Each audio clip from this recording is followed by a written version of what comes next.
Okay, I think we're doing it. Okay. Yay. Can you guys hear us? I'm already getting giddy at the idea of the PTJ is coming. Like all the things we're gonna do, all the things that always happen every year, stuff like that. But I gotta say, first of all, thanks to the people, we're trying an experimental thing, and actually, maybe this is going to be a bit of a heads up for people that are watching this, but it all started in January, and we had, I believe, something on the order of, I think, 16 students at the Garden Master course this year. And I talked to Helen about, like, so are we going to do this again next year? And she said, I don't know. So basically, she kind of felt like, I think I'd rather not. If we had something like 40 students at the Garden Master course, I think she'd be totally into it. So in fact, she said exactly that. I said, so what if I did a thing where I told people, like, buy a ticket, and then for like this very low price, and then if we sell 12 tickets in a 48-hour period of time, would you be willing to teach a Garden Master course next year? And she said, nah, I don't think so. And then I said, what if it was 24? And she said, okay, I would do it for 24. And that's just like to do it very early on. And then there might be like 5 or 6 more tickets sold on top of that. So, I mean, she's used to teaching the Master Gardener course to 40 students. Like, that's the maximum that can fit in the classroom that she had. And it's like, and it filling up every time. And so then the fact that we would offer the event and it was like 16 students, she kind of felt like, I got other things I could do with my time. So, and she put an enormous amount of work into polishing the course every year and making it better and better and better. And now she kind of basically took those pieces and whipped it up into a book. So then we got to the point where I was kind of thinking, like, we have enough capacity, because we had an awful person several years ago, this horrible person who we said the event is full, and but if somebody were to pay this enormous amount of money, we would sell one more ticket. And so this for the PTJ, and so she paid the money, and so okay then, all right, we will do it. So we took the money and we bought the wedding tent, and we bought a couple of picnic tables, so that way we could facilitate more people at the event. And then she showed up, and she behaved very poorly. And it's like, but we rolled with it. I think everybody who was involved was extremely graceful. And then she came, she was there for like a day or two, but it was hot. It happened to be a very hot day. So she split. And then she asked for a 100% refund. And we've always said, you can get a 20, or you can get an 80% refund up to 2 weeks before the event begins. And of course, she was there during the event. And she ended up, that extra jumbo ticket, which she bought 2 tickets for her and her husband. She got a 100% refund by filing a dispute with PayPal. I probably shouldn't say that, and encourage people to do that, but it's like, oh, yuck. But the end result is that we found a way to facilitate more people. And although she paid for it, she totally didn't pay for it, which meant I ended up having to pay for it. But I love the idea of having way more people here. Like, we could now do something on the order of like 60 attendees, and they could all eat at the same time. I don't know. how do you guys feel about the idea of having, I mean, I think we got a dozen instructors lined up. So a dozen instructors, the cooks and the boots, and 60 attendees. I think it would be pretty cool. Do you guys have any thoughts? Yeah, I think it'd be great. And the more people you have there, the more work we get done. Oh, You know, yeah, if you're that's always good. building something, you get more people doing it. And it just, we moved some logs for you last summer, big, huge, heavy logs. And there were so many guys lifting those logs. It was hardly weighed anything. Just walking them down. It was so cool.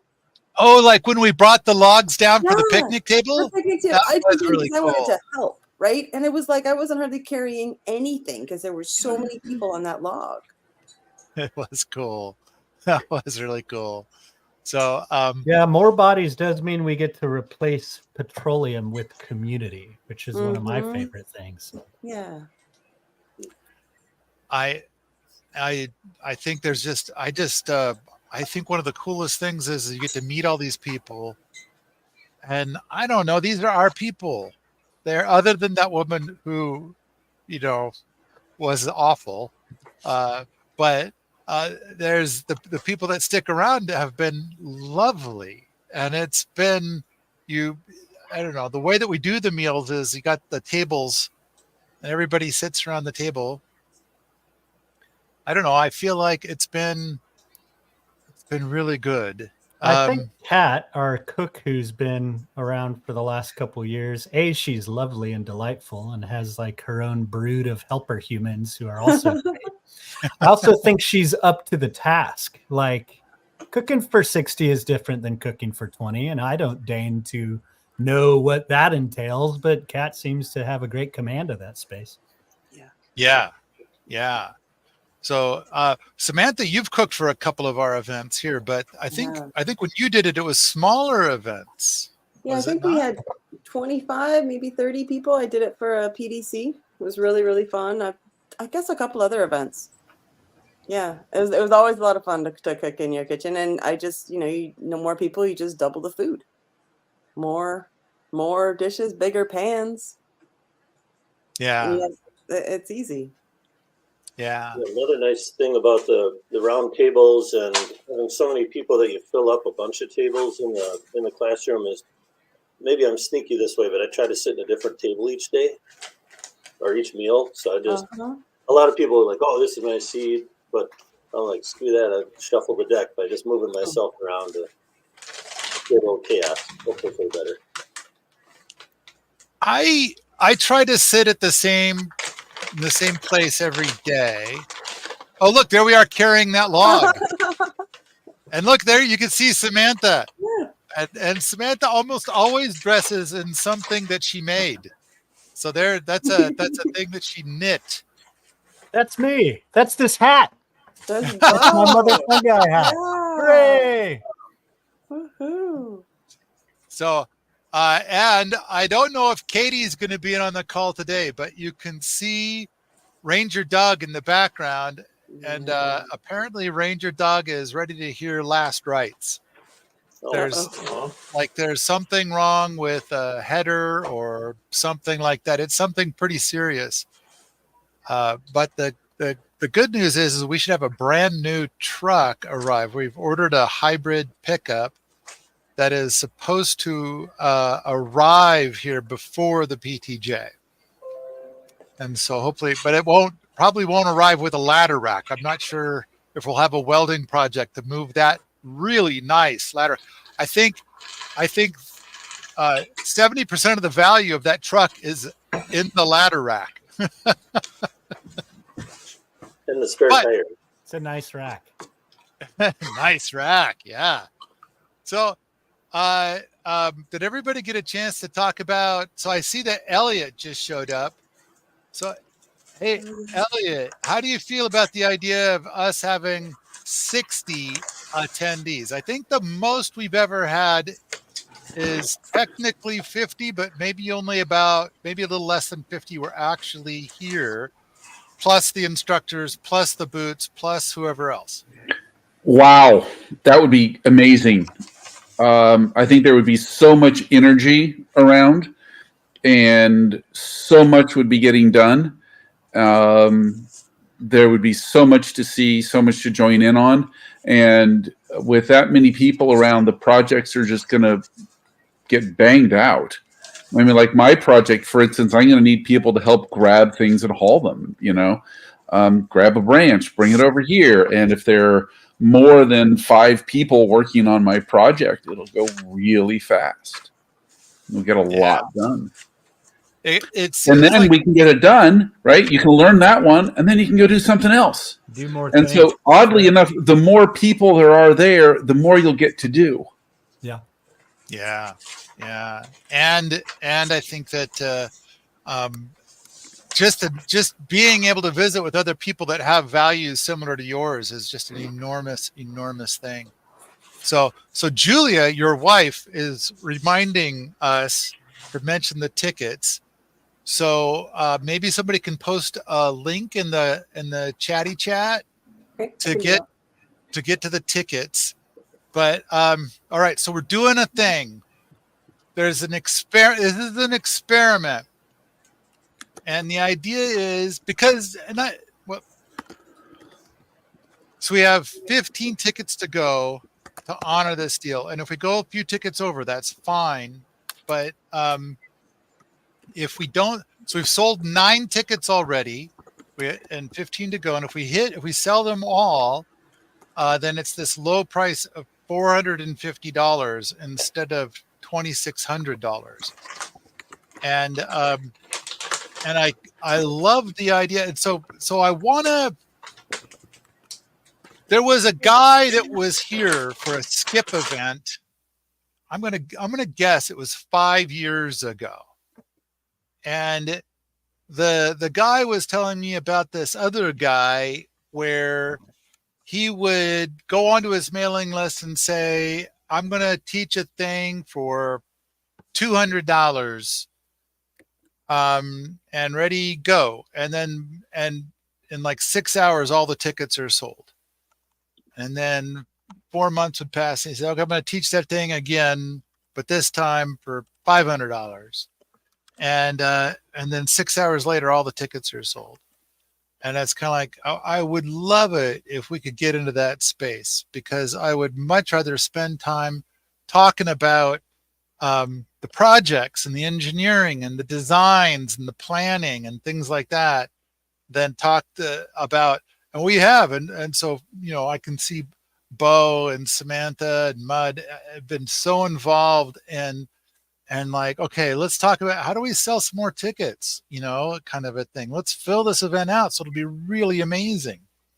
And I'm kind of like wanting to be I don't want to ever have that conversation again. I really like this idea that we can sell a bunch of tickets. Did somebody post the linky link? Yep. Okay. Yeah, Paul Wheaton did. Okay. I guess. I posted the link. Well, there it is. So, all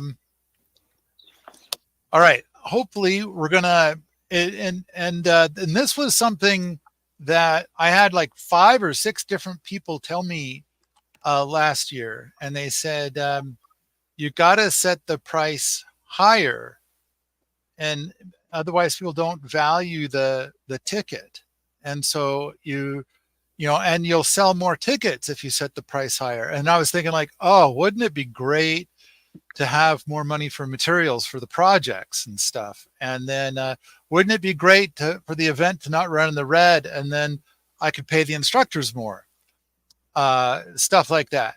But, all right. The 2 years ago, we had loads of people here, but and we hired 2 videographers, but they both flaked. And so Michael Otten was kind enough to take a lot of video and enough to make the low-tech laboratory movie. But it was just barely enough. I wish he'd have taken more video. We could have used more video. And then last year, we seemed to be a little shy on attendees, but we got lots of video. And so now that's getting edited up now, the low-tech laboratory movie 2. Frankly, I would prefer to have more people. I mean, this is kind of like the thing. I don't know. This is our values. This is our stuff. This is our I don't know how else to do this. I don't know. I mean, I've been to a lot of PDCs and workshops and things like that, and I kind of feel like what we're doing here is, I'm going to make up a number, 6 times better than the best workshops I've attended. And it's because there's all these simultaneous builds happening, and there's so many more people to just visit with, to be able to work side by side with, and to be able to experience this, to learn cob and to learn roundwood timber framing and all. I thought the dry stack project last year was awesome. I think, in fact, I think that what Mike accomplished was amazing. That we've been looking at the footage lately of the log staircase. So now I'm very familiar with that log staircase. Not to mention I use it all the time, and it's rock solid. And no fasteners, no glue.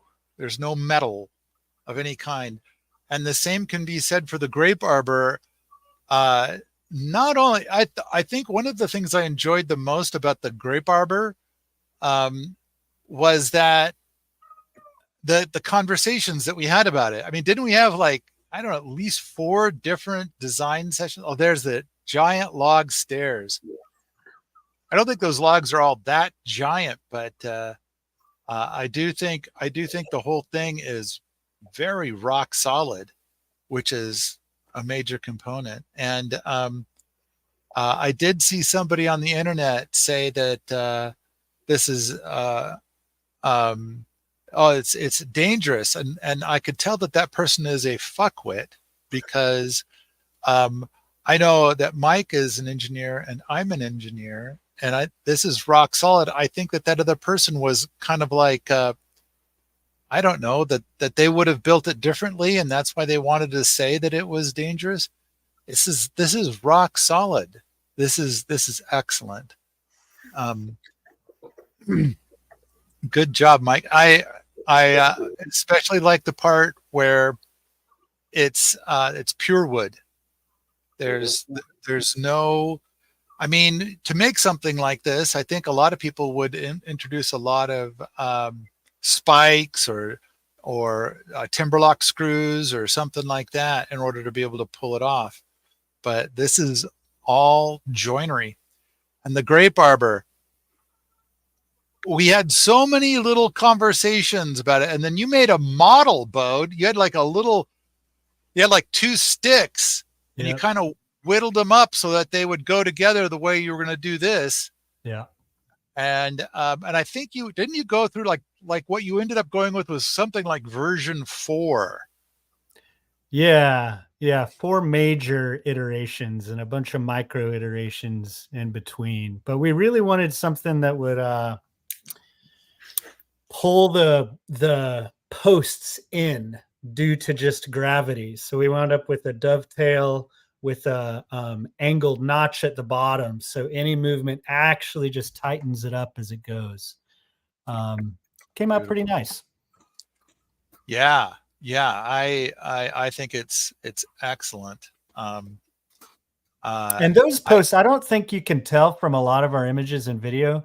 Those posts serve other purposes. The posts were already there because they fly these huge shade sails over the whole workshop area that serve to both keep the temperature down in the workshop itself and provide a ton of outdoor shaded workspace. So those posts were already there. And the goal was to add this cross beam just with round wood in a nice tight way using no metal. It was pretty fun challenge. Pretty cool. Yeah, I'm looking forward to seeing more of the video there. I'm hoping that we have video of like the models beforehand. And I don't know if we have any video of you and I kind of talking about the design. But I don't know. We have some B-roll of that. It's like, the question is always, Paul and I sat after a meal and talked about this for 45 minutes. And there's probably some weirdos who just want to watch that whole thing, but how to deliver it in a form that people actually are interested in. There's definitely B-roll of it. Oh, good. Oh, good. I remember that the original idea was to basically whittle the ends of the horizontal log to be tabs. And then I was saying like, well, then, okay, you get that first tab in there. How are you going to get the second tab in? And then there was talk of like bending back that pole. And it's like, I don't think you're going to bend that back. Yeah. So then there was a talk of like, well, one side's a tab and the other side is something else. Like a clearance slot that you slide the tenon into, and then it drops down into the place. And I think the key is what we ended up doing, or what you ended up doing, I think was just absolutely magical. And not only do you have a dovetail on the end of it, and it'll get tighter as it wiggles, but on top of that, you've got a little bit of curvature on the horizontal log to kind of wrap around the vertical logs, which I think is brilliant. Now, as you're pointing out, those two poles were there, and they had only recently gone in order to hold up these stainless steel cables that go over the entire event. So that way they can hold up sunshades and help keep our event cool in the summertime. And after the event, then I don't know if any of you guys knew this, but well after the event, Stephen and the Boots went out there and they moved the wire up on that one tree. They moved it up like another, I don't know, like I want to say 15 feet. I think they originally were going to do like 6 feet, and that wasn't enough. So they went up another 6 feet, and that wasn't enough. And then, but now that wire is much higher up on that tree. So it's not level, which is okay. It doesn't need to be level. But once we loaded it up with sunshades to cool everything down, then we started to experience the sunshades, and the weight of the sunshades was kind of like dragging the wire down. And then the sunshades themselves were starting to kind of, touch the roof. And I'm like, well, if it touches the roof of the building, then they're not going to work very good. So, nor will they last very long. And then there's that too. So now I'm looking at my emails, and I don't see, we've been talking for 22 minutes and we haven't sold a single ticket. And it's like, I was kind of hoping that by doing this, we would be selling, like, I don't know, all the rest of our tickets. So come on, you guys, you gotta, in fact, I think Samantha was saying that if you buy a ticket now, then she'll make sure that we have bonus desserts. And so during the event. And so healthy desserts. Now, okay. I didn't know those two words could go together, but they can. Now, one of the things that might be in season just before the event, maybe during the event, is rhubarb. Ooh. I know that in past events we have made a lot of rhubarb stuff, and it seems like it was during the PTJ last year that the brand new well came online.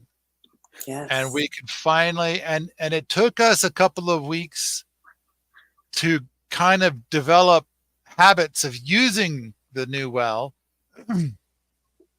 But I mention this because rhubarb tends to go dormant in July because it gets so hot. Rhubarb is a very cold climate kind of a thing.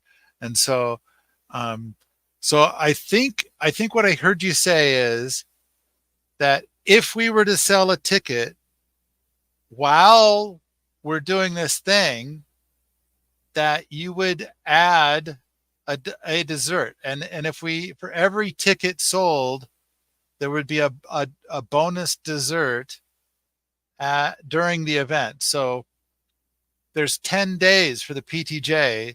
Are you prepared to make 10 desserts? I'll make a dessert every day. If we sell the tickets. If we sell the tickets. Okay. Yeah. All right. So if now you are an expert, I'm going to use the word expert. You might object to it. Expert forager. Yes. Ooh, that's And another so, thing I can do. We can walk around and do our wild edibles walk. ooh, okay. And I really want to add a thing this year. I want to teach everybody bird language and understanding the language of nature, because it's very valuable skills when you're moving around your property. You know, sometimes I have a thought of like, it would be, we have flying monkeys here. Yes. I'm not sure if they're crows or ravens. Ravens. They are? Okay. Yeah. All right. But they sound like monkeys and they fly.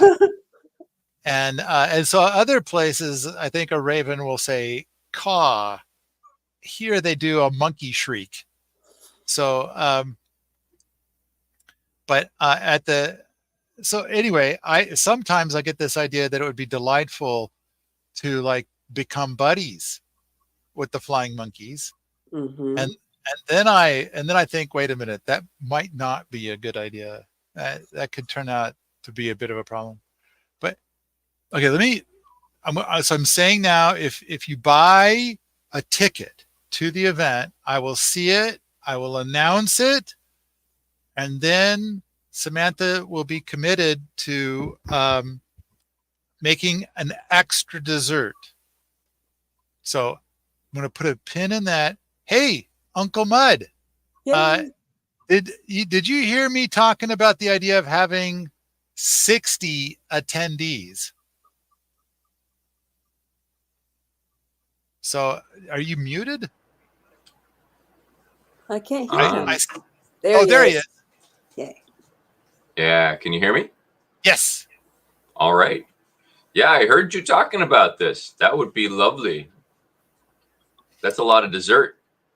Yeah, and then the dessert. So I like what Elliot had to say, that if we had 60 attendees, each of the projects would get finished a hell of a lot faster. And then so every attendee would kind of get to have twice as many projects to have experience with.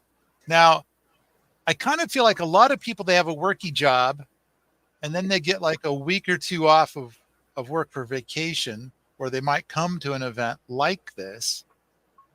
And I kind of feel like if you go to another natural building event, chances are that there will be 6 attendees and you're going to work on one build.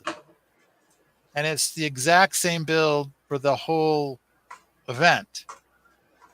And while that is good and lovely and delightful, it's kind of everything that has here, but you get to wander around many different builds, and then you might, and I think everybody does this, they come for this one build. They come to experience this one thing, and they enjoy it very much for the first half day. And then they wander around to the other events, and the next thing you know, they spend all the rest of the event on this other project. A great example is last year, Katie showed up as an attendee, and she ended up leading, like she saw our sauna, and she said, "This sauna is unacceptable." And she's Swedish, so apparently that's a thing. And so she overhauled, she for the entire PTJ, and she was here for the skip event too. And I think that's probably 80% of the work that she did during the skip event was to continue working on the sauna. And was it 100%? Like, Fuck Oh, the yeah. skip event. Fuck all that. I've got my project. I'm going to do this. Now, and she has, in fact, this would be a good time to, we should ask the people who have bought tickets. I don't know. Do we have anybody who's already has a ticket who is in the chatty chat? But she wants to build a tree house. That's the project. So okay, there's Katie. There's Katie and her sauna. And we have, and so this must be Andreas putting it up, but we have a bunch of video footage of all of that. And but she wants to build a treehouse, and I talked to her a little bit about it, and we've picked a spot up on the volcano where it's very steep country, and I think it could be pretty cool, and it kind of goes like this. So you've got this very, very steep slope, and there's cliffs on this. To give you an idea of how steep it is, about 10% of it is cliff, just absolute vertical cliff. But there's some steep slope, and it's got a bunch of trees on it. So then the idea is that on one side, the treehouse would touch the ground, and on the other side, it would be connected to some of our trees. And the purpose of this is that you could put a rocket mass heater in it on the side that's touching the ground. So now you've got a treehouse with a very heavy rocket mass heater in it. And but at the same time, you could have like a porch part that you could sit on where you're way up high. And so I don't know, that sounds pretty cool. Plus a rocket mass heater in a treehouse kind of says something about rocket mass heaters. So, all right. I'm checking. We have some questions. Oh, okay. All right. What are the You questions? down for some questions? First of all, Eve came into the chat saying she indeed bought a ticket. So we do have some ticket holders in the house. Okay. All right. Cool. Thank you, yeah. Eve. Tim asks, how is time divided between projects? So we start off with a list of projects, and sometimes there is a direct connection between a project and an instructor. So that instructor is going to lead that project. And other times, like JR shows up and he's like, tell me where it hurts, and I'll take that on. And but at the same time, in the past, we would sign up like 16 instructors and 8 of them would show up. And it's like, okay, so that's what we're working with. But okay, we get started. And so if we have 8 instructors, I think this year I really feel like we're going to have 12 to start. We'll have 12 instructors to start for sure. I feel pretty confident about that. And so we get 12 instructors, and then each instructor is going to run one project. And so we meet in the morning, and we try to do this quickly to find out who's running which project, and then people can decide where they want to go. I know that Katie gets very frustrated with that part. She wants to just leave and start working. And she doesn't want to have that conversation part and the morning to figure out what all we're doing and where to go. And it's like, but that's our system. That's what we do. And then some of the projects are up on the lab and some of the projects are at base camp. And so then you got to decide for the morning, am I going up to the lab and I'm going to spend all morning up at the lab, although we have rides back and forth all the time, or am I going to stay at base camp? And then it's like whether you're up at the lab or you're at base camp, then you can there's like at base camp, there might be 5 builds happening simultaneously at base camp, or 5 projects happening simultaneously at base camp. And then you decide which one you want to participate in, and so you go to that one. And then you're there, and then, like, let's say you're like, it's not really okay, I looked at it, I know what's going on, and now I'm going to go look at another one. I know that's all that I do, is I wander around from project to project, mostly because I feel like I need to be able to answer questions and stuff. But also, it seems like that's the moment that everybody gets their camera out to video the conversation. And I also feel like I play the crack the whip, because sometimes an instructor starts to get visiting and wants to chat for a long time, because stories are great, and everybody's enjoying the story, but then the project isn't happening, and people came 1,000 miles to get in on the project.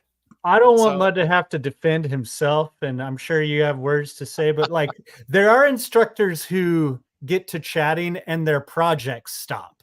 Whereas Mud is an instructor who can have some chats and still complete 4 projects. So we're talking about different things here, you know. That's I know fair. you're allergic to the chats, but Mud stuff gets done. I would like to ask everybody that if you're around Mud and he starts talking about a movie you have to see that involves a clown, shut that shit down. Shut that down. That you don't want to see that movie. He is pranking you. He is trying to see if you're so dumb that you'll go watch this horrible movie, which I have not seen. Oh, isn't it called Shakes the Clown? That whole church family will not talk to me anymore. That's fine. Yes. Which was by design. So maybe if he starts talking to you about Shakes the Clown, which he's tried to push on me 8 times, you know he's trying to shut you up. He's trying to get you to go away. So, and we also have instructors. I think most of our instructors will not chat. They're like, hey, no, and they're going to keep going. And then I also think attendees, they tend to be drawn to an instructor. Like this person, this is my instructor. This is the person who I relate to. This is the person. So like, Rodney was here 2 years ago, and he seemed to have like 6 people sticking to him the whole time. And Rodney tended to be more like repair. He perpetually wanted to repair things. I don't know. Now Rodney was the king of the event for the last Rocket Mass Eater Jamboree we had, because he built the Lorena, and boy, did that thing ever turn out to be a winner. Is Rodney going to be here as an instructor this year? I don't know. I think his worky job is taking over, but I will tell him his ears should be burning. Okay, I'm checking. No tickets are sold. Apparently, we haven't pushed this hard enough. A couple All people desserts are canceled. No dessert. Well, Alex wants to know. Her and her husband would like to come out. They have 2 children.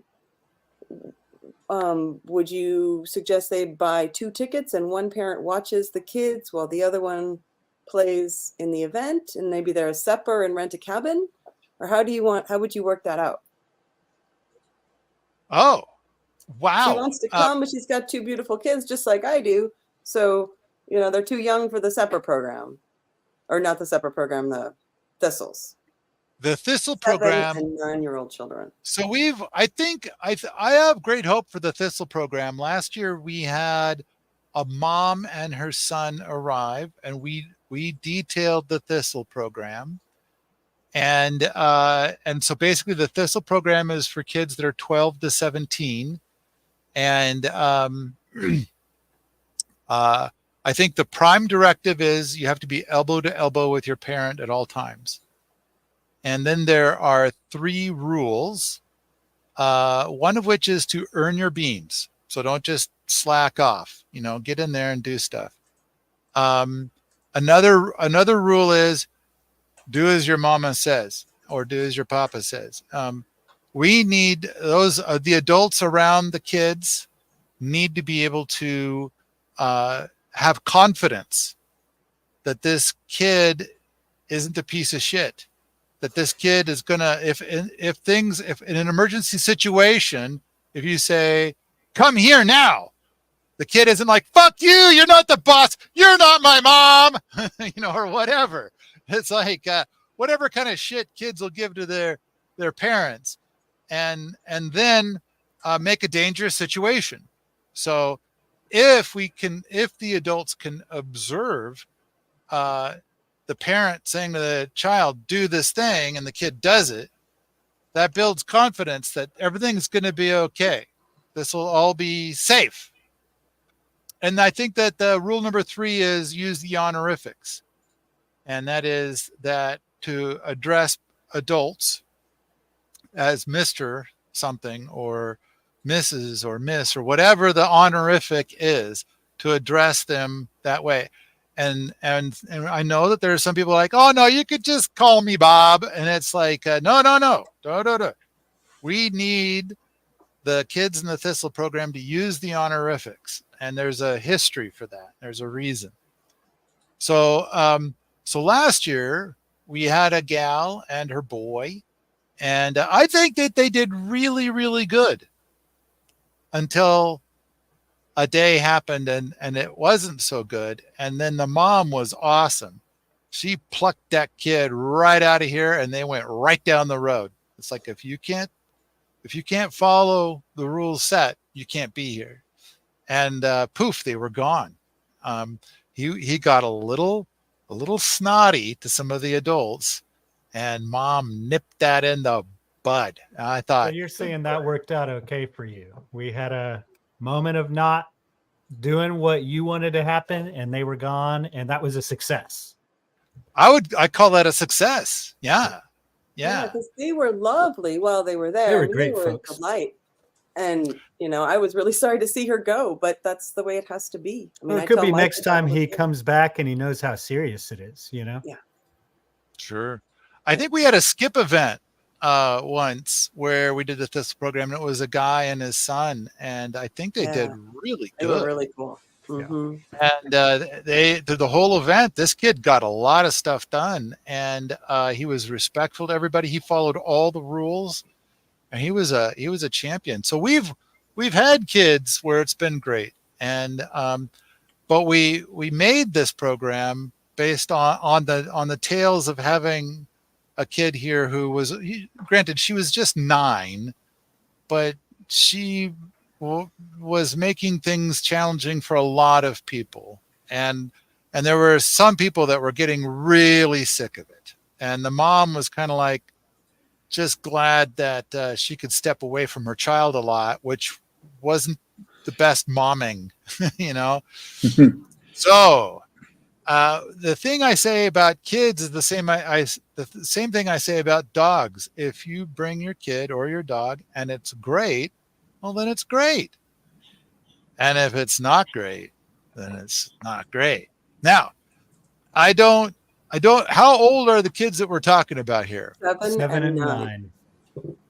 7 and 9. So when we did the ATC, which was the predecessor to the PTJ, then the Ponder family was here, and they had 3 boys, age 5, 7, and I believe 9.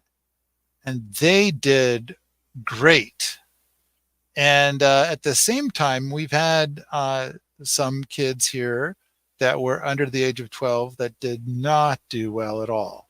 And the issue becomes like, okay, here's basically a construction site, and you're gonna turn your kids loose there, and it's like, I don't know. So okay, what's being proposed is that they would like rent a cabin for the whole family, and then while one parent is being a babysitter, the other parent can come and participate in the stuff. Is that what's being proposed?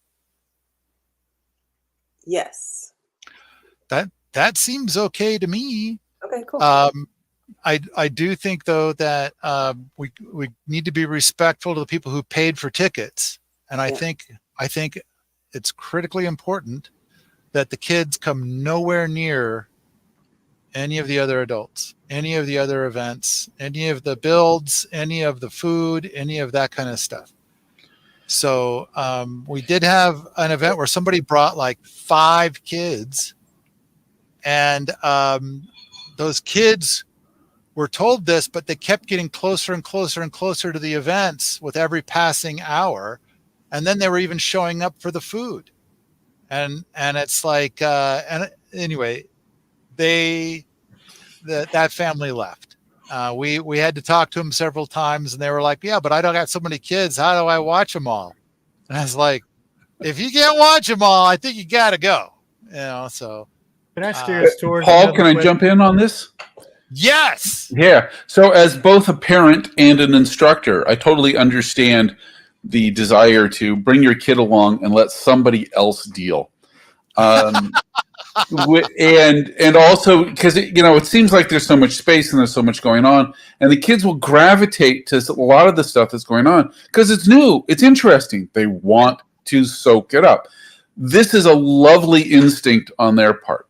And it's great having some of the kids around because they're interested. They're seeing things new for the first time. It's often a way to start sort of from zero with an explanation of what is going on, which is not a bad thing to happen at all. But on the other hand, for all of the families out there who want to come, look, it's a fantastic place. It can be a great time for your kids. But for instance, on my project, we are going to be working with chainsaws, hopefully the excavators, moving logs and branches around on a sloping hillside right next to the neighbor's property line. And also in a spot where there is no cell phone coverage. And so if I'm there and I'm on site, I don't want to have a random element of a child running around. It's not helpful because then we can't do our work. But if there's a person there with an adult who can really mind them and say, no, the excavator is operating, we have to stay 100 feet away, and they do that, then that's great. They can watch the excavator. And when it's not operating, they can even climb into it and maybe get a demonstration or something. But safety is important. And, kids, they got to figure out things on their own sometimes. But maybe this isn't the place for them to figure out how not to fall and how not to injure themselves. I think the excavator one is a really good point. I think that a lot of adults struggle with understanding that you need to keep away. It isn't until you've got about 5 or 6 hours of driving an excavator that you can appreciate what you cannot see. And I think it's really important. So when the excavator is going, you got to stay well out of reach of that excavator, because a lot of times the operator can't see you, and so you could get hurt. And it's not just the excavator bits that might hit you and hurt you, because if I'm operating the excavator and I swing and oops, I've got the bucket in just the wrong position and I hit a dead tree, that dead tree can fall down, and that dead tree's got potentially a lot more reach on it than the excavator. So, it's not necessarily a dangerous thing. You just have to be aware of safety. And since kids are made of rubber and very few awful bad things have happened to them for most of their life, they don't understand the danger of those things. And thus we have to help them and intercede. And that's one of the reasons that the program is there for, no, your kid has to be with the parent, because otherwise it puts the rest of us in a position of having to be responsible for their safety. Now, look, that said, I think it would be great to have families there. I think it would be great to have kids. I love working with them. I don't mean to be discouraging. I'm going I to want steer us towards future questions. There's a lot of questions backed up. I think we could talk about the Thistle program at length in another show, maybe. First, Thank you, Bo. I gotta jump in and say we sold a ticket. Hey! I think it was while Elliot was talking. I think it's somebody in his house. You really Yeah, want that Elliot. dessert, don't you? So I think it was his wife who's been here to the PTJ. She's been here like I think 4 times. In fact, it's Elliot's wife who originally thought of the phrase for a rocket mass heater that you are domesticating a chimney fire, which I think is Good. brilliant. I've been using that ever since. But really the credit goes to Julia, to Mrs. Elliott. So to wrap up with the kid stuff, I'd say for every kid that's been here, like even the kid that was a problem that led to the Thistle program being defined, I thought it was fun to hang out with that kid. I had a good time hanging out with that kid. But at the same time, the kid, the arrangement that was made, which the kid did not honor and the mom did not require the kid to honor, led to resentments in our community and led to a bunch of different problems. And it's like, and I don't know, the kid was disrespectful to people, which led to more problems. And it led to, the kid was kind of just being a kid. And at the same time, I kind of felt like there were times when I was called on to be a dad, even though I'm not the kid's dad. And, but there was time when she was fucking around and we were making pizza. And because she had pizza and she was fucking around, it went into the dirt. And I said, as a dad, that was your pizza and now you're done. If it was an accident, I'd say, go get yourself some more pizza, but it wasn't an accident. You were fucking around. You wasted food. So no pizza for you. And she was pissed. And then she thought that through anger, she could get her mom to override me. It's like, oh, good luck with that. My fucking pizza, my rules. So I don't want to be the dad. I don't want to have to say these things. I'd rather go have a good time. I don't want to be the heavy. And so, Paul, yes. I think there are more questions. Yes. You beat the kid horse to death. You beat the kid horse to death. It's over. That horse is looking like soup. If you still have questions about kids, if we haven't talked enough about kids, come to Permies. We'll talk more about kids. There you go. Yes. Here's a cool one. So Chicken Apprentice on YouTube, also known as Janelle, has 2 tickets. Bought 2 tickets yesterday. Thanks, Janelle. Looking forward to seeing you. She says, tell me about the projects. First time to the lab, so I want to see everything. Oh, well, okay.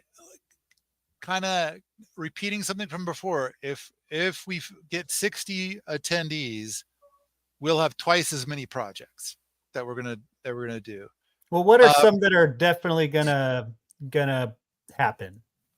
I know that the Sepulcher root cellar is gonna get finished, and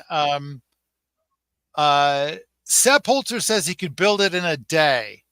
So we kind of got but that was assuming that all the logs are there, all the people are there, everything's ready to go. So we spent the first week getting all the materials gathered up and ready to go. And then I remember it was like Tuesday morning of the second week. It's like, today's the day. We're going to build the Sepulcher root cellar in a day like Sepulcher does. And I think when they got to Friday evening, it wasn't even halfway done. Is that about right? I mean, you guys know more than I do. About halfway. Yes. Yeah. So it's been tucked away for the winter. There was some talk about coming back and trying to finish it last fall. I'm not sure if any work was done on it last fall. I took a quick look at it last fall, but I was occupied with other things, and then also it seemed to be just sort of buttoned up. And working on that also is a team project, so it's not something that one person can easily do by themselves. Yeah, yeah. So I know there's a lot of interest in finishing it, and I don't know. Maybe along the way there can be some discussion about like how do you suppose Sepp Holzer accomplishes it in a day. I'm willing to go along with saying that he does it. Maybe it's a long day. Maybe it's like this is the fifth one that this team has built, and so they kind of have a system. But I don't know. I'm not sure. So what other projects are there going to be? So I know that Mike wants to do a pole lathe. Ooh. I'm not excited about there being a pole lathe, mostly because pole lathes have been done many, many times before, but it does fall into the bodgering stuff, and I love bodgering. In fact, many people have made a shaving horse before, but I have never seen a shaving horse as beautiful as the one that Mike made. I suspect that log staircases have been done before, but I think that the log staircase made last year was a thing of remarkable beauty, and I don't know if anybody's done a pure wood log staircase like that before.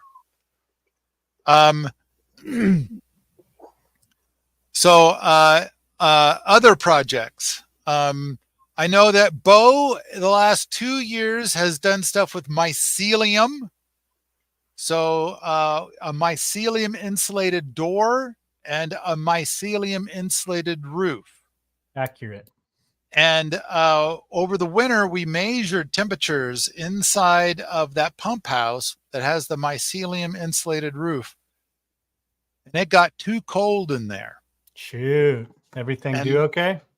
So we emptied everything out and drained it all. So everything's fine. Cool. But, I'm kind of thinking like it would be good to come up with something that's possibly like a better insulation strategy. Well, part of the deal is this is a 2-week event, and I live in Kansas. So a lot of these technologies are like you install it and you monitor it for 6 months to see if it's dried enough to have the R value it needs. So clearly, we didn't have that second piece in place. But even I still call it a successful experiment because we have some data and we've learned some stuff. But it is one of the cool things about the event and one of the challenges of the event to compress these experimental projects into such a small time block. So this year, I know that, and of course, last year you also did the thing with the grape arbor, the roundwood timber framing. There's talk of like doing more insulation inside of that pump house. There's talk of like, what if we were to do an insulative ceiling inside of Allerton Abbey? There's talk about doing blocks, like big ass, really big Lego blocks. So you could maybe throughout the winter, you could make a couple of hundred Legos that are made out of mycelium, and then you could build a house, come warm season, using mycelium Legos. And that would be your insulative structure. Then there's also talk about, this is a project that's been bounced around for 3 years now. And we call it the Pavilion Project. and it would be a roundwood timber framing project that goes between the Fisher Price House and the library. So there's a stone pavilion in there. That's where that picnic table is now, that really beautiful picnic table. And it would be a place where we can make something that has some kind of roofy bits, maybe some more of that glass as the roof. And so it could be kind of a place that has some sunshine and some dryness, and we could do some of those floaty chairs and things like that. And of course, you know, roundwood timber framing. I know that, like, at the end, the last day of the PTJ last year, you were working on the hot tub. And I kind of feel like we haven't tried that out enough. So I feel like that might happen, because if nothing else, we now have ample water at base camp. And so it's kind of like, let's fire up the hot tub. And the design is that we would never use chlorine. Instead, we would just reheat the water every time. And I think that that's a pretty great approach. And then someone tells me that that's the and then we're hearing something from somebody. But I think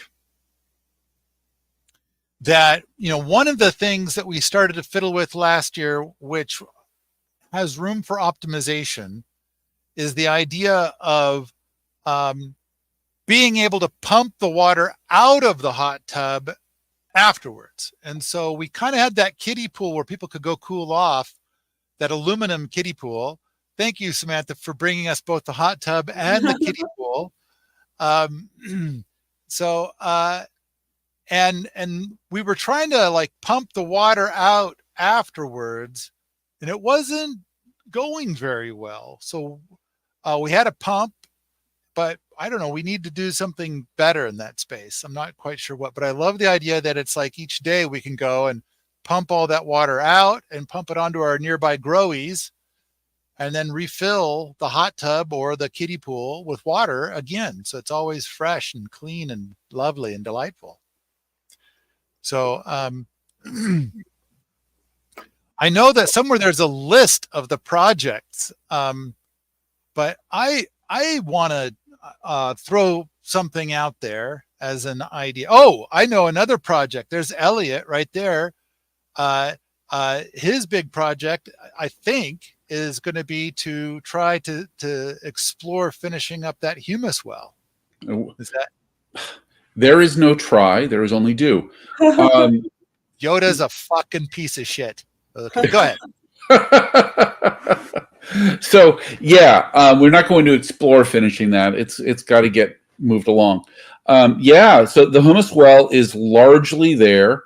It needs another layer of material added into it, and it needs to be covered. And we also need to put in a little bit of a tap to start collecting the drip of water we expect to get from it next year. And it's a neat project because it requires a lot of things to be done. And so there are lots of different areas where people can contribute to it and learn something about soil and water cycle and so forth at the same time. Okay. This is a good time to mention. So don't let me forget. We're going to come back to talking about what are the projects for this upcoming PTJ.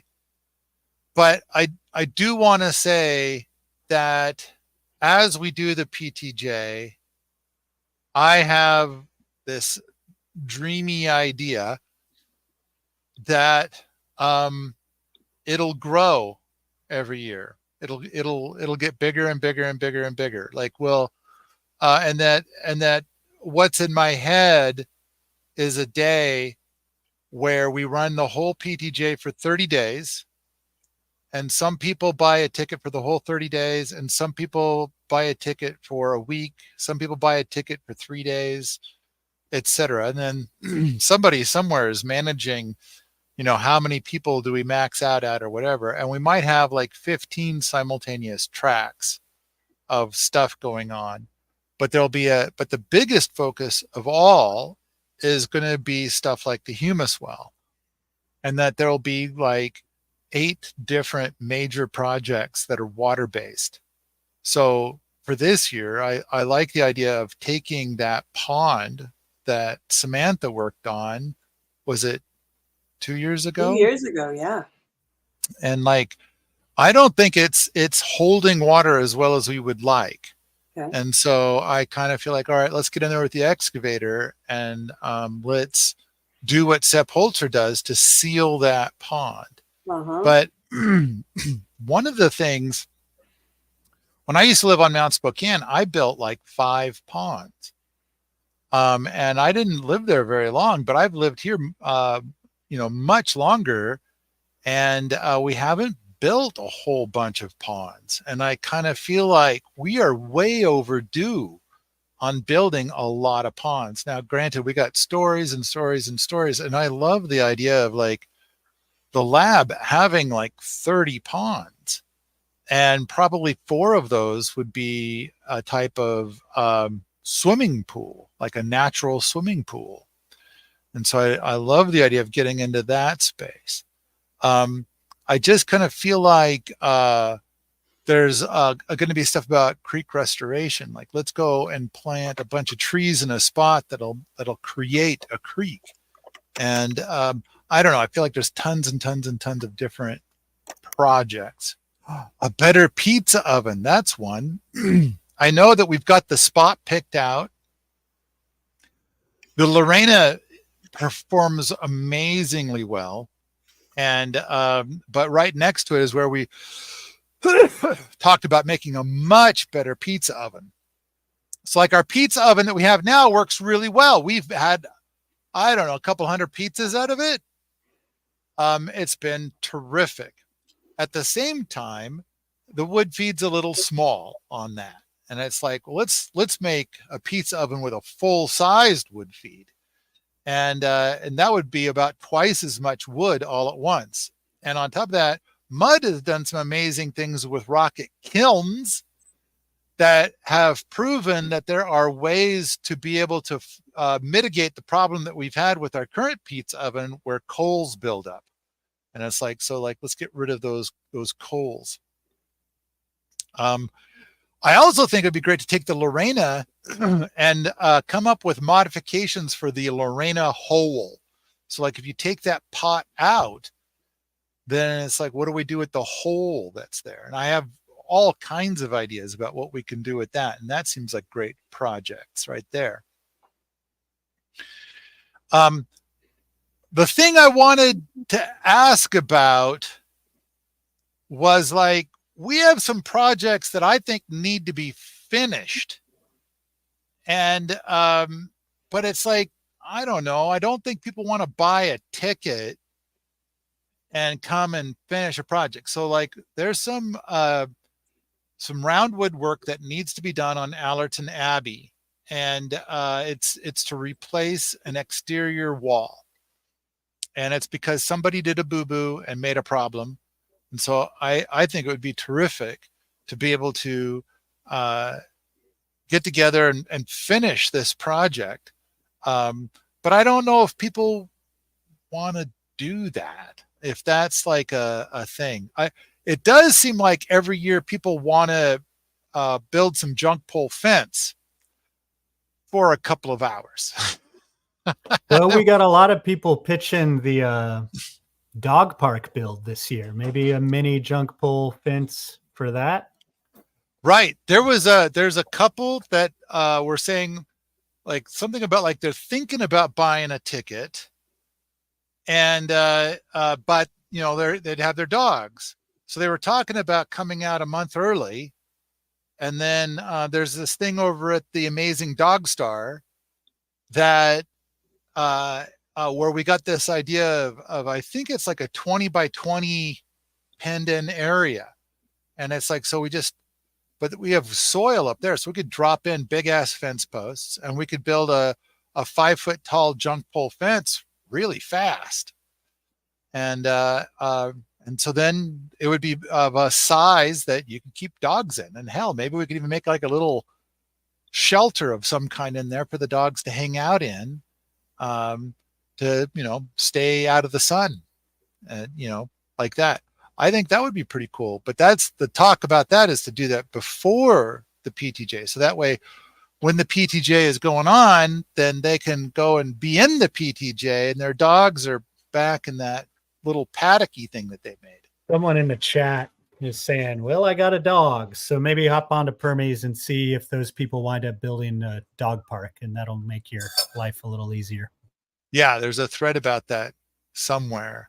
In fact, it looks like it's been updated just a few minutes ago. Thread number 248667, special request for the 2024 PTJ.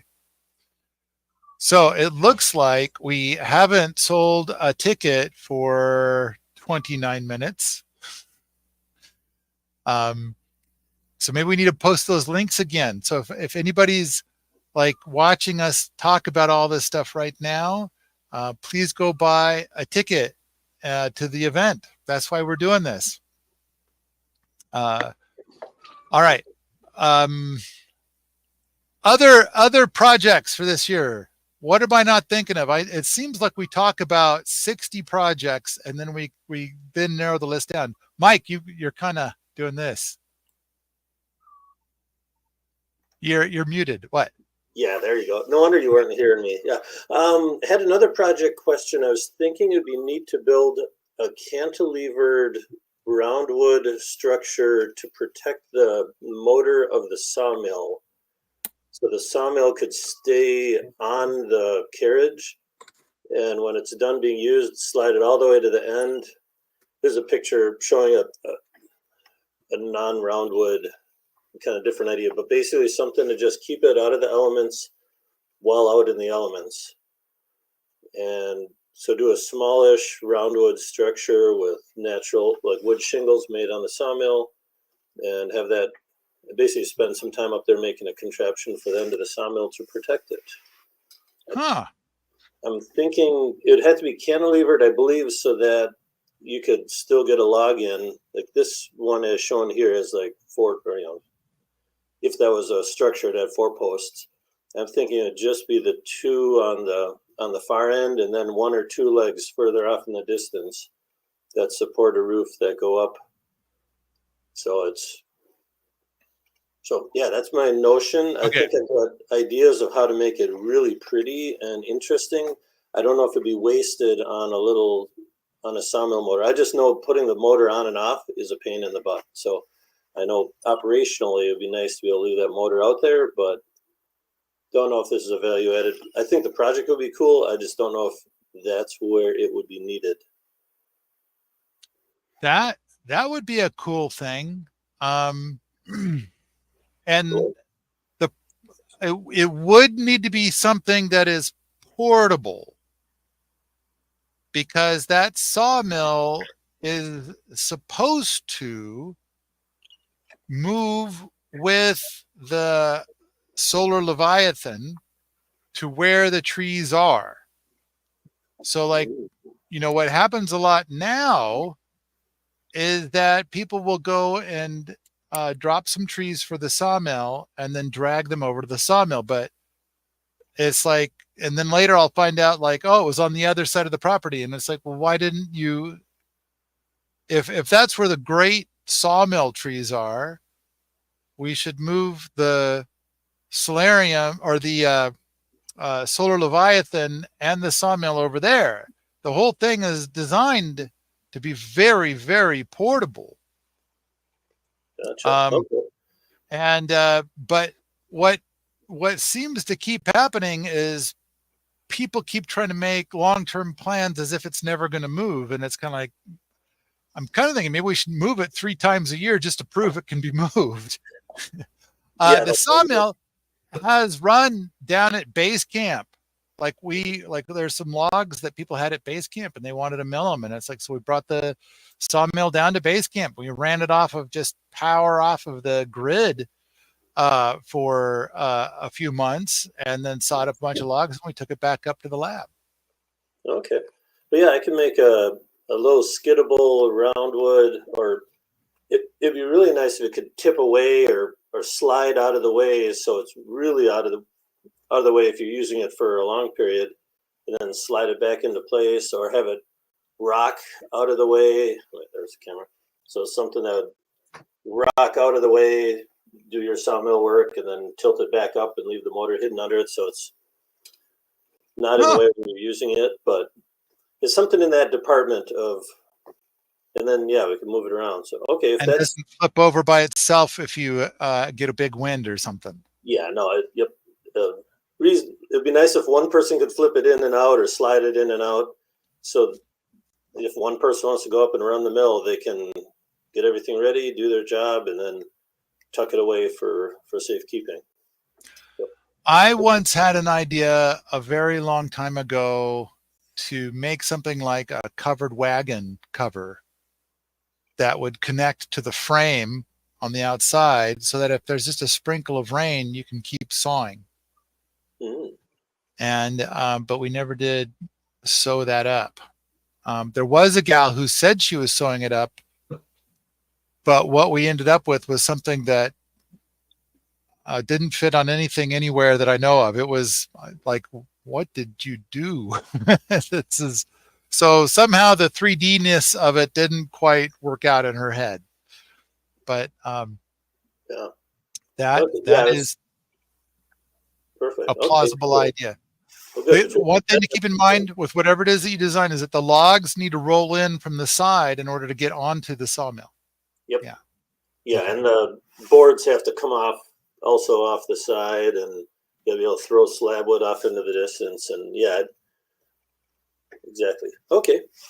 Yeah. Spiffy. Well, that sounds like a fun project. I think a project, if we're going to talk about projects we haven't talked about before, I think a project I'd love to see happen is called Finish Cooper Cabin. That would be a good one. Cooper Cabin's only 40% done. It doesn't even have its umbrella on yet. The other one that's a big one that is talked about for this year, and I don't see Sky on the lineup below, but Sky wants to put a round door on Cooper Cabin. And but when he talks about it, I keep saying 80% of the engineering is going to be in the wall to be able to carry the weight of the door effectively. But when Sky talks, all I can hear him talking about is the hinge and the door. And so I kind of feel like, it's because he wants to come and build this round door in Cooper Cabin. But I kind of feel like we need to replace the wall in Cooper Cabin first and rebuild the wall in Cooper Cabin so it can facilitate this door. And that's a big project. And I think he's kind of just waving his hand like, yeah, you guys do that before I get there. And I'm thinking like, I don't see a way that we can get to it before the PTJ. I mean, replace that whole wall on Cooper Cabin. I mean, I don't know. Do we have a dozen people that are willing to come out a month ahead of time to replace that wall? I see Davin Hoyt on the call, and Davin's been out here like 5 times, and he's proven that he's no slouch when it comes to hard work. So I might be able to find a couple of other people on the list here that have been out here, and maybe they'll volunteer, come out, do all that work so that the round door can happen. I think the round door project sounds really terrific. I do also think that most people, when they talk about a round door, there are like 8 different cheats you can do so that while the door is closed, it looks like a round door. But then, when you operate the door, suddenly you find out it is not a round door. Those are like 10 times easier to do. I think that, you know, and while that's interesting and all, I think that the true piece of art is going to be to make an authentic, true round door. So, but if we make something that's 6.5 feet in diameter, that's going to be a good 600 to 800 pounds of door. And so hence the need to have all the engineering in the wall to be able to support something that heavy, and that because there's going to be leverage. There's going to be incredible leverage on a door like that. And so it's like, okay, that better be one hell of a hinge and one hell of a bunch of engineering in that wall to be able to counter that weight, to be able to handle that phenomenal weight. Okay, the last sale was about 40 minutes ago. Anybody else going to buy a ticket? Maybe we ought to. Maybe our evil plan isn't working, and we should drop it. But let's do this. What are some other projects that we're planning on doing this year? I gotta head out. Okay, see you, Mike. Bye, Mike. Thanks, Bye. man. So, Bo, you probably have Bo and Mud. You probably have like a master list. Samantha's probably standing there saying, like, "What do you guys want me to do this year?" I want to do stuff. Well, Samantha, you usually come like sometimes with animals and can take something from a sheep to a sweater. You know, that was a cool part of last year. That's a really fun thing. I haven't heard many people say that they would come out if I did that. If there were people saying, "Hey, I'll buy a ticket if you bring your sheep and bring your horses and teach me how to spin wool and make a blanket, or we could do a felted quilt." I think that would be really fun. So many things we could make with wool. I'd love to hear what people want to make so that they'll buy a ticket and come and we'll do it. Part of the deal is we have a giant list of things that might happen, and maybe 12 of them are definitely going to happen. But like, part of the deciding factor is people who paid money to get there. What do they most want to participate in? What do they most want to throw their shoulder behind and learn from and all that? So there's a poor man's poll going on where you can vote on what you most want to see happen. And then at the end of the day, whoever's a ticket holder gets a lot of say in how this thing winds up looking. Right. I'd say that, you know, a fair bit of it is what do the instructors want to do, combined with what do the attendees want to do, and when they're here.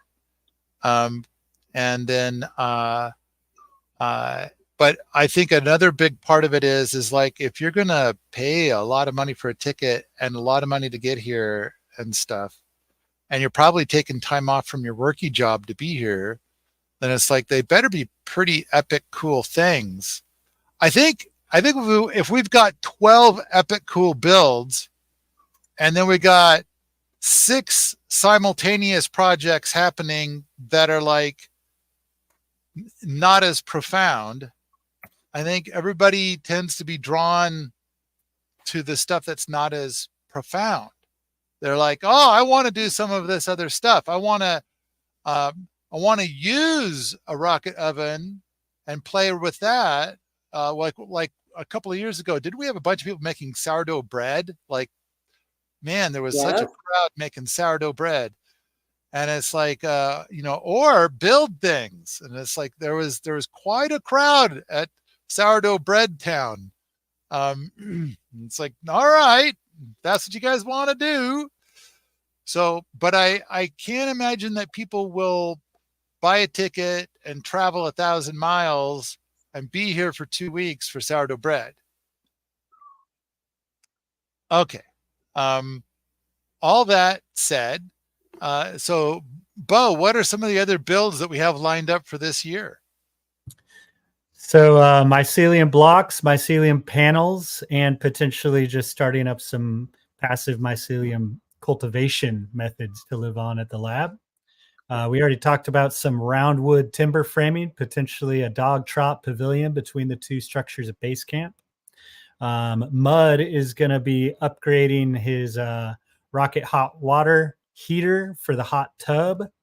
He just put it in the chat, heated cob floor for the yurt. There's a lot of interest in that, where you're integrating the actual mass for a rocket mass heater into the floor, so it doesn't take up internal real estate on a limited footprint. So he's talking about incorporating that into the floor. Mud, do you want to talk any more about that project? I'm stepping on that cob floor, but I was looking at it last time I was out there, and thinking of where I'm going to get chopped straw that might not have any residue on it from pesticides and whatnot, because that's really what that floor is going to need to succeed. But an earthen floor in there that can go all the way to the walls with insulation on the outside, or around the perimeter, I mean, and the rocket being able to heat the floor would be absolutely lovely. And I'm imagining some other people think so too, and would want to join in on that with me. So we have organic straw here, which we bought, and the premium price. We keep telling people, like, you should be thinking it's $50 a bale. And plus, let's not forget that that time of year, oftentimes we come up with a bit of knapweed. Mm-hmm. Yep. And we've built some stuff with the knapweed before. So this is a good time to pause and say, hey, buy some tickets. Well, yeah, we got tickets for sale. Buy the tickets. And, make our event amazing by being here, by adding yourself. So, all right. There. Now back to our regularly scheduled program. But the cob floor, so we've got the yoga yurt. And Mr. Otten was putting a floor in there that was a design that was rather fascinating to me. It was a very thin cob layer. And but it looks like while it's out of his view, it has cracked a bit. But maybe it's something where you finish making it, and then you give it some linseed oil, and now it will not crack. I don't know, but usually it seems like cob floors are 8 inches thick, and he's doing something that's 1 inch thick. But he's quite the expert in this space, so it's kind of like he knows. And so I'm really looking forward to seeing how that. He was putting down the base layer, and he didn't get to the finish coat. So, yeah, Mud, you may know more about it than that. The finish coat will have a lot more fiber reinforcement in it to not break up like that. But the layers underneath that are structurally solid as they are, holding things up. But yeah, that final layer is going to be of a different consistency in order to not break up from being walked on. It's an excellent piece, and unlike the work on cob floors in the Wafatis, I think we're going to have a really easy time ventilating the hemp oil or a linseed oil smell out of there pretty quickly, and it'll be warm enough to soak in well. That's a heated mass floor is an excellent. I think it works even better than a heated bench in a teepee, which we already know works well. This is going to be fun, and so I'm looks like I'm going to be and hopefully Michael shows up and takes care of that. But if not, then I'm going to try to figure a way to juggle that in with the upgraded pizza oven and the all important hot tub heater. Did I mention that the hot tub heater is the important thing? Yeah, I think hot tub is top of the list there. Yep. I'm not really much of a hot tub person, but I kind of get the feeling that most everybody else is. And so, that's going to be pretty critical. I love the idea of building some proper ponds, getting them sealed without liners, things of that nature, doing some stuff that a lot of water projects. I like that. I wonder if people, I know that during the skip event, hugelkulturs will be built. A whole lot of hugelkulturs will be built, but I don't know if people want it during the PTJ.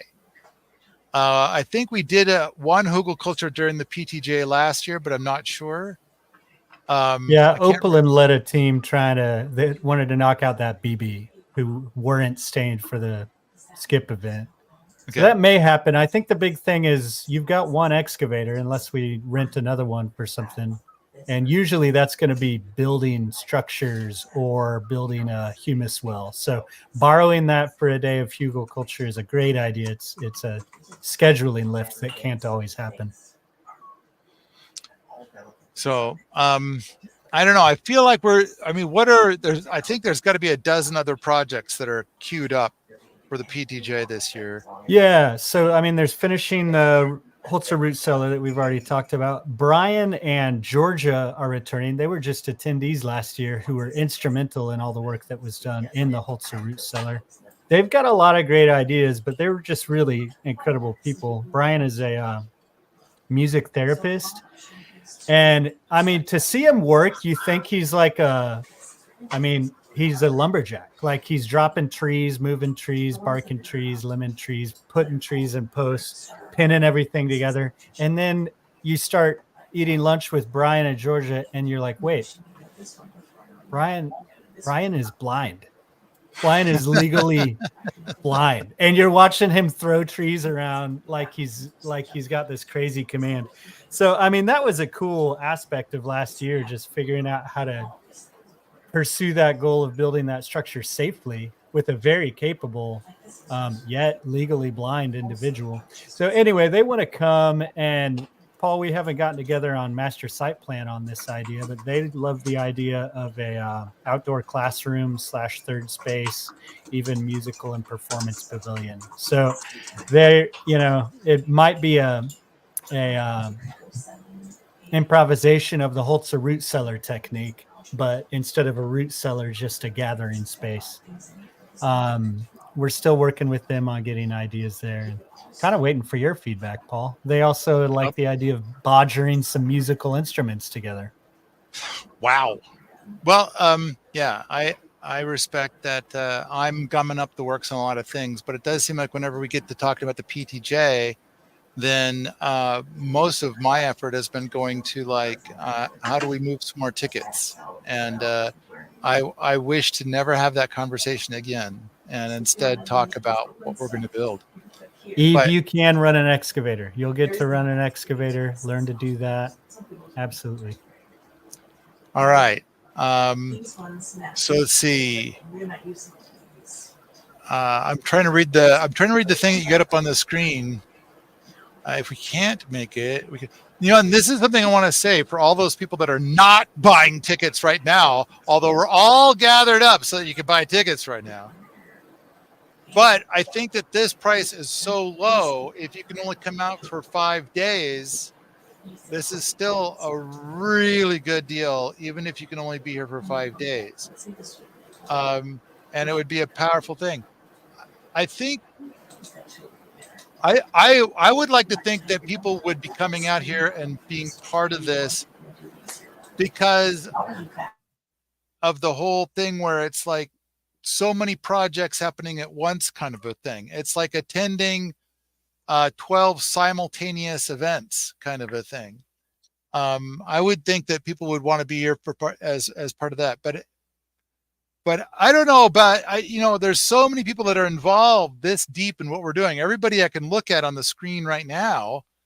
Then, we should talk about that too. Andreas is queuing up Permy Love. I think that this is what, this is the foundation from what little I know. So apparently I started Permies.com 19 years ago, almost to the day. It was April 1st, 19 years ago. And I kind of feel like this thing. So I know a fair bit about trying to change the world. And so all of the stuff at Permies.com and richsoil.com and the YouTube channel and all those other things, we have touched, they've apparently have touched 200 million people. And that is a literal count. And over all of these years. And so that's supposed to be different individual people. Now, granted, probably a lot of those people came and saw a thing and read it and left and didn't really learn a lot, or didn't come back. But 200 million is a lot. So, all right, what I'm trying to say is that in order to change the world, in order to be able to take all of permaculture and infect more brains, it is my opinion, based on everything that I know about all of this stuff, it's my opinion that the core of it is the PTJ. That the greater and grander the PTJ, the more people we have attending the PTJ, the more that we do at the PTJ, that amplifies everything else. This is the core. So I feel like I'm going to do a lot to make the PTJ happen. And what I would like to ask is for 24 people to buy a ticket and come on out and help us do these things. And I think we're doing some pretty fascinating stuff where we're building things without paint, without glue, without plastic. And so we're getting it because a lot of people are saying it cannot be done. And so we are doing it. And so I think that that's huge. I think we're solving a list of global problems, and granted, rocket mass heaters really do the lion's share here, but there's a lot of other things that we're doing that I think are rather profound. Okay. Paul, now, there's a couple questions about how the Freaky Cheap tickets work. It ends Monday at 10 a.m. Mountain Time. yes. So you've got through tomorrow until the wee hours of Monday morning to grab a Freaky Cheap ticket for $450. I keep saying $480 and I keep lying to you. So it's actually $450. $450. If we sell 24 tickets, we divvy out the tickets. If we sell 23 tickets, everyone gets their money back and no Freaky Cheap tickets. You got to go back and buy it full price. We're going to go back to what we were doing before and sell them that way. So yeah, right. 24 tickets. And if we went a few over, I'd be okay with that. But now is the time to buy these tickets. Now I do want to, so for a second there, Andreas was putting up something about Permy love. And so this is a great time to point out that out of 5 PTJs that we've hosted, there are 5 marriages where the people met at the PTJ.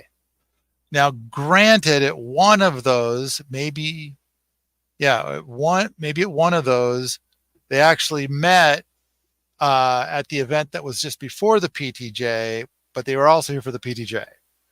And so then it continued on.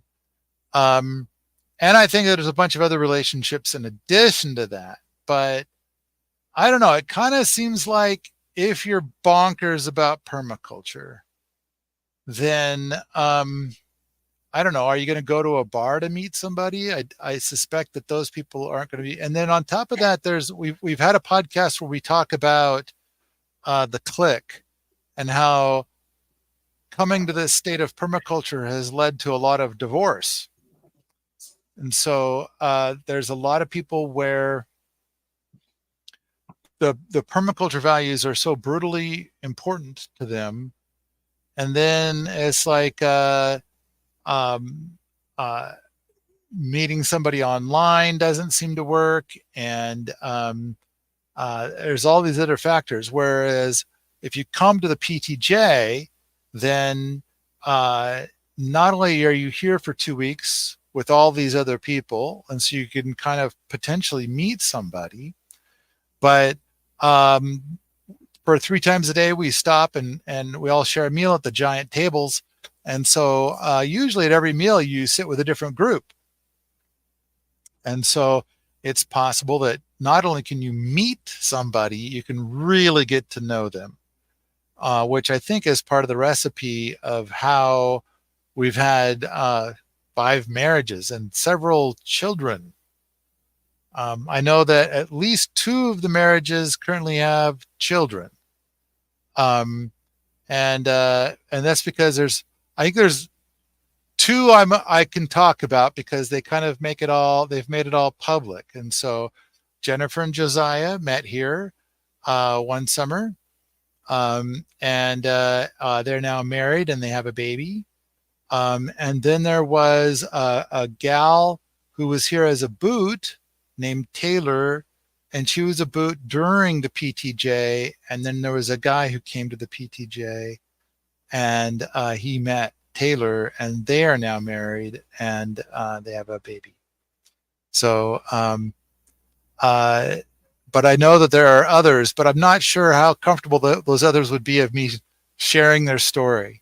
But there are quite a few, and those are just the ones I know about. I don't know how many stories, how many marriages or whatever else might have happened. Now I'm thinking of one other one, but I'm not sure how comfortable they would be with me sharing it. But they both, it was a similar story. One was a gal was a boot here at in the boot camp during the PTJ, and he was here to help with the PTJ, and they met, and they're still together.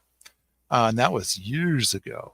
So I don't know. It's so for those people that are like, struggling to find that special someone, this could be a way to do that.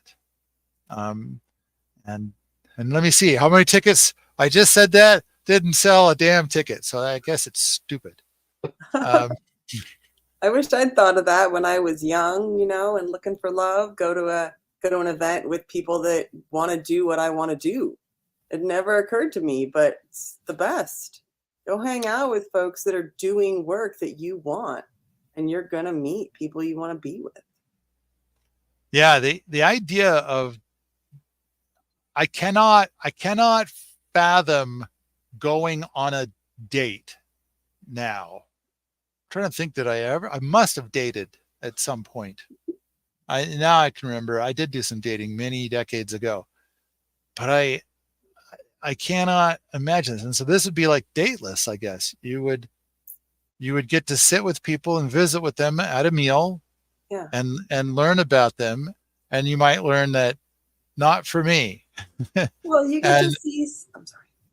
You get to see somebody work. You get to see what happens when stuff goes wrong or stuff goes right. You get to see a lot more sides of someone than you will on maybe a date experience where people are just trying to show their best. Maybe observing them in hard situations gives you an idea of who they really are or who they can be. I think that a lot of goodness is pulled out of people when we all work together on these projects. I think people become bigger and more of themselves through spending time at your place.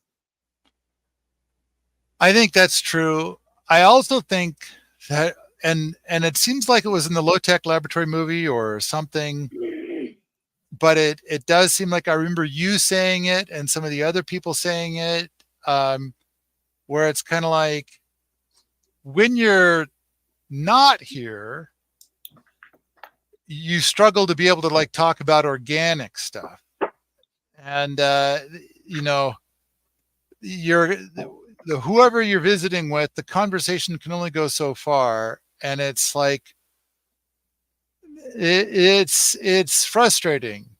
But then when you're here, now you can talk about polyculture, and you can talk about wildcrafting, and you can talk about so much more building without plywood. And there's been a lot of people who've come here and it's like, okay, I work in construction all day. Plywood is my life. How in the world are you going to build anything without plywood? And it's like, so, all right. There's a thing that says we are buying 2 tickets right now. And the name that's showing up on the screen ends in quick.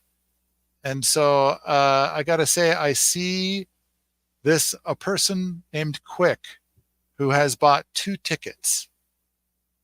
And so we've sold 2 more tickets. Yay. Someone said they'd come if we build a dog run. It sounds like there's a lot of interest in the dog run.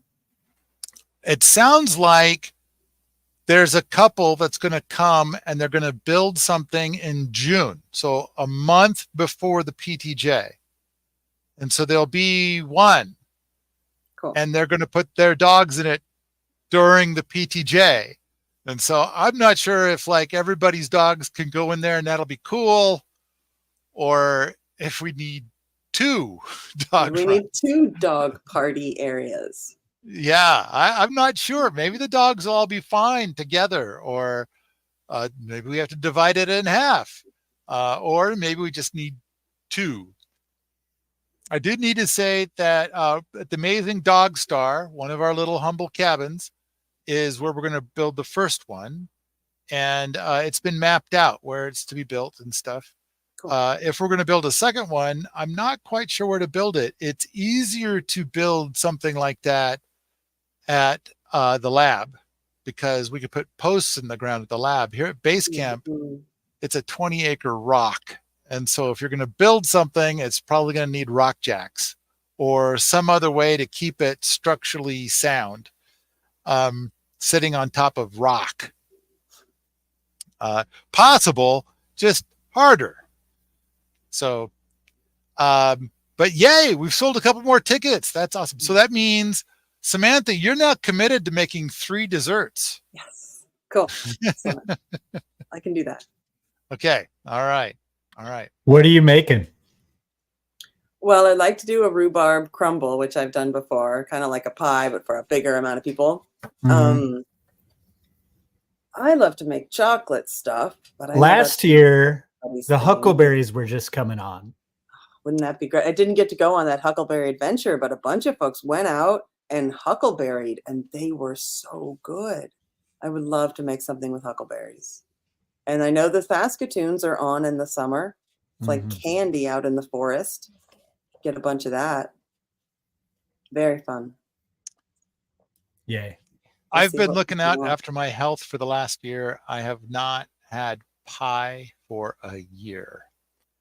But I know, yeah, weepy. I have not had pie. I've not had cake. I've not had any sugar. Oh, I've not had any grain for a whole year. And Samantha has come up with a few ideas of things, to get me by. So she's made a special chocolate for me, which has been fun. And then there's that hazelnut goo. Yeah. You tried to make an ice cream, but it never quite worked. Yeah, need a few more tools. I'll work on that too. Okay, all right. I used to be able to make great nut vegan ice cream, raw vegan ice cream, but it's been a while. And your program was pretty limited on the ingredients. That's true. So that's true. But it has been good for my health, at least so it seems. You look great. So, we've been doing the frozen banana thing where you mash up a frozen banana. That's kind of a nice ice cream proxy. Excellent. And now I don't eat bananas right now. Right. But I do want to say a crazy, stupid thing, which when Fred is here, it always pisses off Fred. And it goes like this. Bananas are a grain. It grows on a stalk. It kind of has a bunch like a wheat head. Bananas do not grow on trees. That is not a tree. It's a stalk. And it's a monocot, like a grass. And on top of that, when we talk about fruit, we include bananas, but we also at the same time exclude bananas.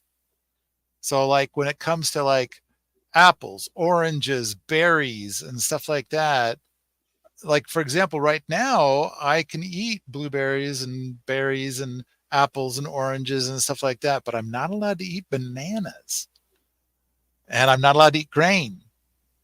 So anyway, Gonna just have a to chew stupid on that one little, for a while. I don't know about that. just it's not true, but is it?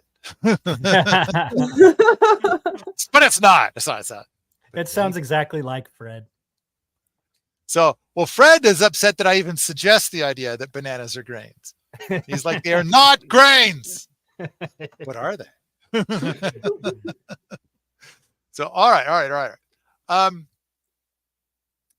Let's see. Do we have any more questions to process right now?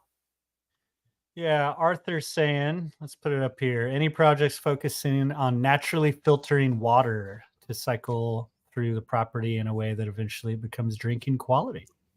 So I gotta say that if you look at the pdcvid.com, that's where we've got, so the ATC, the Appropriate Technology course, is the predecessor to the PTJ, the Permaculture Technology course.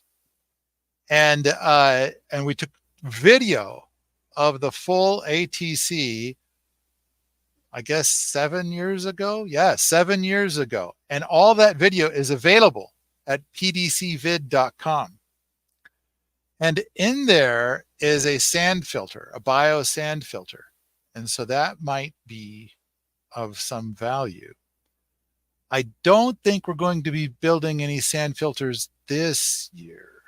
And part of that is because the wells, which we now have 3 wells, and they are very productive.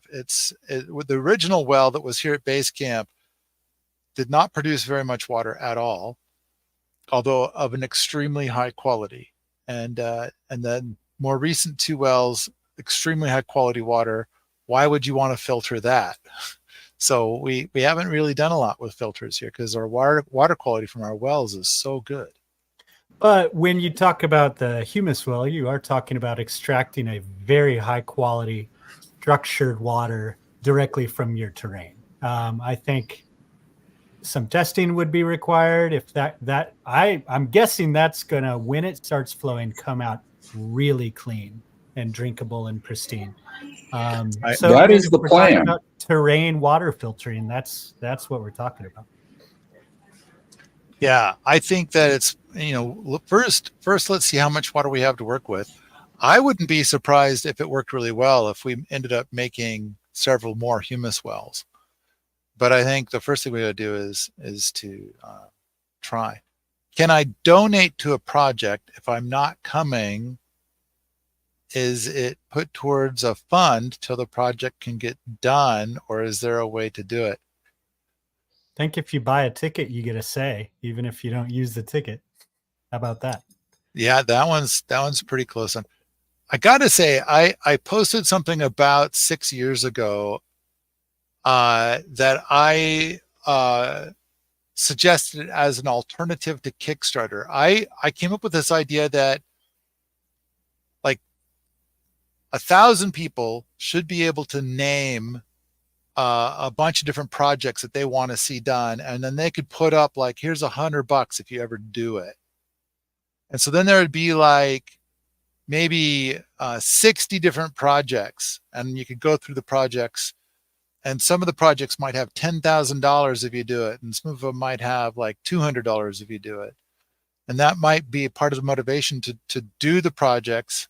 And then of course there'd be a requirement to document it well enough that the other people can see that documentation and stuff.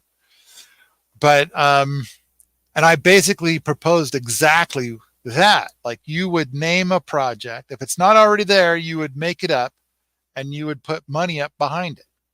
And there could be 2 different kinds of money, like money where the organization's actually holding the money, like we got the money, we're holding on to it. And then another was pledges. I pledge that I will put up $200 if you actually do this, kind of a thing. And then, so if you do it, then that gets activated. So but that site doesn't exist. And we have had people who have put up very large, it's like right now, if I have $20,000 set aside, and it's not my money.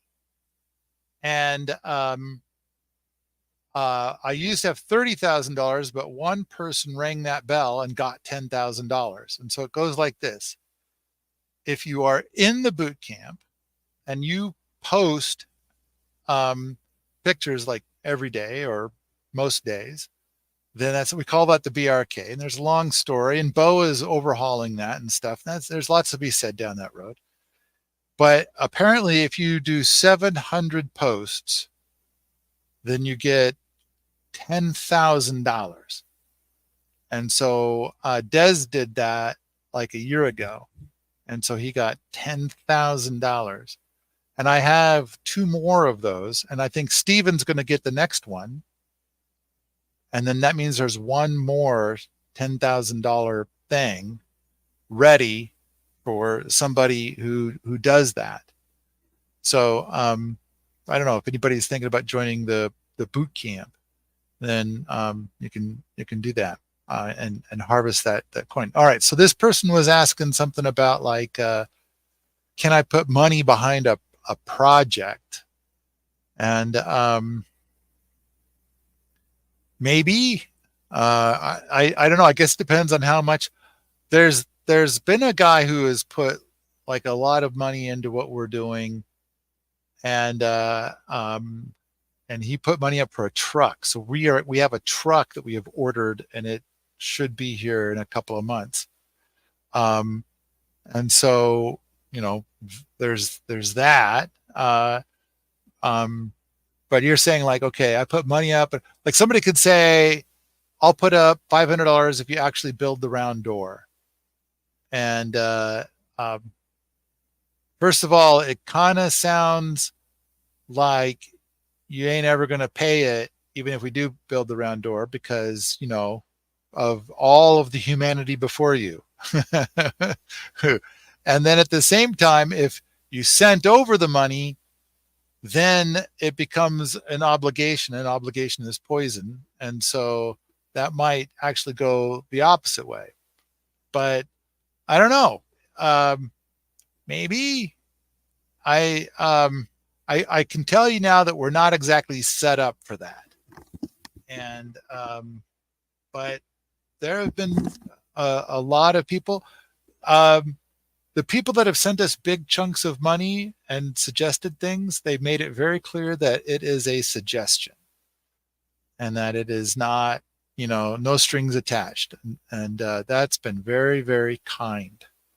And it's been useful. And we've tried to spend it wisely. And I think we recorded a podcast not too long ago about the challenges of trying to spend it wisely. All right. I wish we had our shit together better than that to be able to facilitate something like that. But put it towards a fund till the project can get done. Like what? I guess it depends on the project too. If it's something that we really want to see done, that probably helps. And but if it's something that sounds crazy to us, probably not going to do it. And I mean, if it was some crazy amount of money, like $100,000, then it's like, well, maybe. So I don't know. I guess the answer is it depends. Heidi is saying, living, sleeping situation. Can I visit for the days if I stay at a friend's place in Missoula? I have a dog. Heidi, we are less than an hour from Missoula, but boy, that's a hell of a commute. But for the PTJ, everybody can tent for free. And we do have bunks that we rent out as well. I don't know if that answers your question. I hope that answers your question. Do we have any other questions? I think maybe Heidi also just wants to know what accommodations might be available at the lab to stay on site. I think we have something like 40 bunks. So There's shared spaces, there's private places, there's infinite camping. The question of your dog is kind of like the question of kids. Can you keep your dog in line, and will you be responsible for your dog? Sounds like there's a possibility of Roger and this other couple coming out and building a dog habitat, which would be great, but that's currently unknown. But there's lots of options for actually staying on site. Lots of options. all right. My bladder is suggesting that we wrap this up. Do we have any other questions, or have we kind of hit them all? That's all of them I set aside. All right. I want to run away then. So I guess we did this. It resulted in 3 ticket sales, which is lovely and delightful. And I'll go update Permies, in a few moments to reflect that. And I hope by Monday at 10 a.m. we hit 24 and it's on. And we're going to have a nice crowd this year. That'll be terrific. And there's so much we're going to do. Camping in bear country. By the way, this is black bear country. Grizzly bear country is in the neighborhood, but no one's seen a grizzly bear here for 20 years. Although there is a kooky, creepy dude who says he did, but I don't believe him. And the black bears run away, but when you're not there, if you leave any food out, they will eat that, and then they'll come and rip your shit up every day forever, because they had a snack here once and it was great. So you got to make sure to cork that food, man. So yeah, you're in bear country, but not grizzly bear country. It's black bears. So there's mountain lions around, but we've seen them, but no one's ever had a problem with them. Other than somebody had a dog here and they left their dog outside all night, and in the morning there was no dog, and we just guessed mountain lions. That's our only guess. So I think no mosquitoes, no scary snakes. I don't know. It seems like this is like the perfect place in all of the world to be when it comes to wildlife. It just seems that way. No ticks. Yeah, No ticks. So great. There are ticks. Never it seems like seen every one. year I find one tick on me. That's the equivalent of no ticks when you compare it to brushed other it parts off. of the world. One time Fred had one latched on him and we pulled it out. But the ticks that are here do not have Lyme disease. So yeah, in a way, no ticks, but it's been very rare for anybody to find a tick. So overall, very, very safe. All right. Thanks for coming out, everybody. I am going to run away now. Are we all done? We're all done. Thanks, everyone. Go buy tickets. Bye. Bye. Yay, thank you. Should we do the thing that we say where we go, if you like this sort of thing, come on out to the forums at permies.com where we talk about the Permaculture Technology Jamboree, homesteading, and permaculture. All the time.